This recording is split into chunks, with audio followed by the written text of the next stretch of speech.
Hello 12th students. Public எக்ஸாம்க்கு அப்புறம் இன்னொரு எக்ஸாம் எழுதிங்கன்னா உங்க லைஃபே மாறும். சொன்னா நம்ப முடியுதா? கண்டிப்பா மாறுங்க. அதுக்கான அனௌன்ஸ்மெண்ட் தான் இந்தியா அனௌன்ஸ் பண்ணியிருக்கு.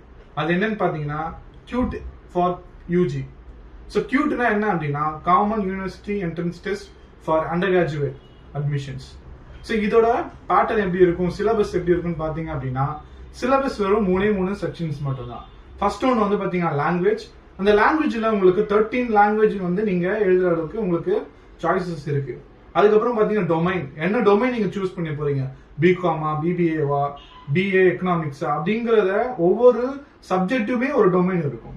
ஃபார் எக்ஸாம்பிள் பிசிக்ஸ், கெமிஸ்ட்ரி, அதுக்கப்புறம் வந்து அக்கௌண்டன்சி அண்ட் எக்கனாமிக்ஸ் சொல்லி ஒவ்வொரு சப்ஜெக்ட்டுமே இருக்கும். அதுக்கான சிலபஸும் என்டிஏல அனௌன்ஸ் பண்ணியிருக்காங்க.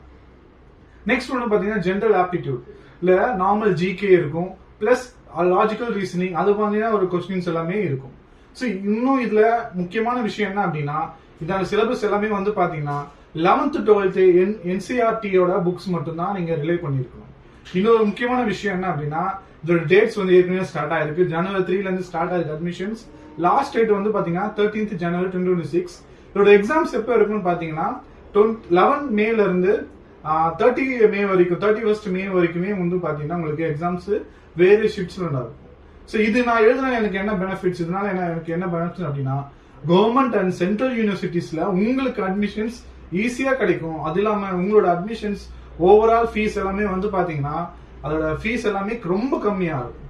ஸோ இன்னும் ஏன் வெயிட் பண்றீங்க? இதுக்கான லிங்க் வேணும் அப்படின்னா கீழே லிங்க்னு கமெண்ட் பண்ணுங்க, அதோட லிங்க் உங்களுக்கு ஷேர் பண்றோம்.